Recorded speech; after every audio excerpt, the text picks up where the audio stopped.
With the death of Caesar in 44 BC and Cleopatra heading back to Egypt, we have to start looking at Mark Antony, or to give him his proper full Roman name, Marcus Antonius, or Mark Antony.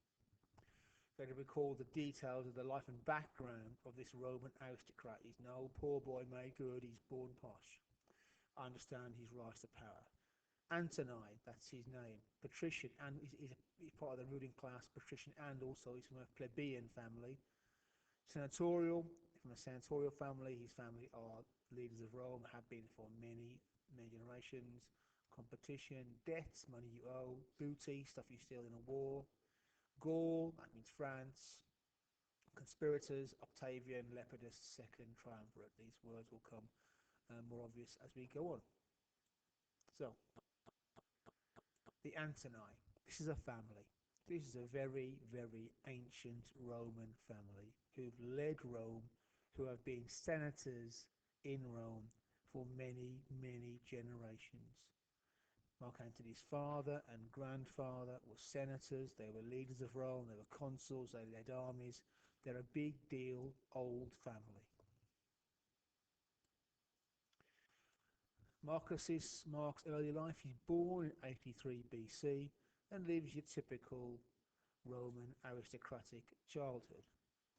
As a young man, his father dies in disgrace, and he goes a bit wild as a young man, and he lives for several years a very debauched life. I'll write that word for you here. He is debauched. Drinking, womanizing, by reputation, having sex with males and females. Lots and lots of parties. Now, where's the money coming from? Well, he borrowed it. And this is what young Romans did. They borrowed tons and tons of money for these incredibly lavish parties, gambling, all that business. And there were always people to lend them money because they're posh. The men lending you money are gambling that at some point in the future you'll be in a position of authority within the Roman Republic to be able to pay them back. Finally, he gives up on all this and has to join the army, like all Romans do. You know, nothing strange about this. 57 BC, he full of his first piece of military service. He's a cavalryman, like a lot of young posh Romans, and he serves in the east during the Jewish revolt, leads several small cavalry units quite successfully, but only small units during the Jewish revolts. He serves with Gabinus and perhaps travels to Egypt and may well have met Cleopatra at this point as one of the Gabinians, but certainly no great victories as a solo commander. Commands small units. But his big break comes when in 54 BC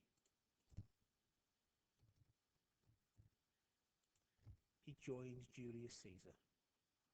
He signs on to Julius Caesar's army.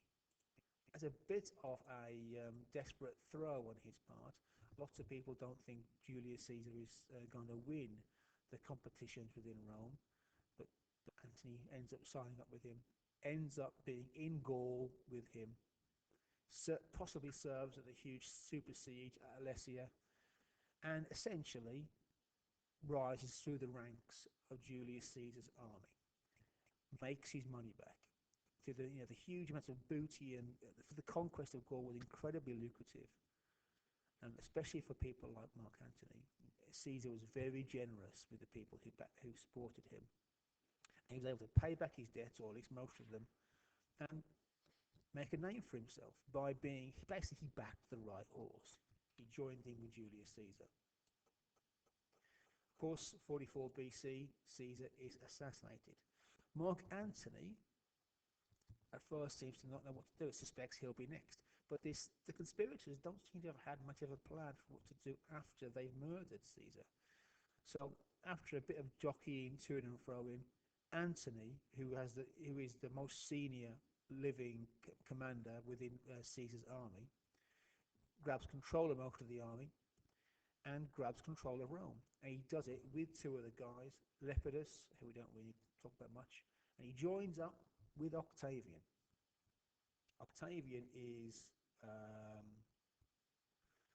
what should we say? He is the adopted son of Julius Caesar. He's not really his son; he's a relative, and they form what is called the second triumvirate.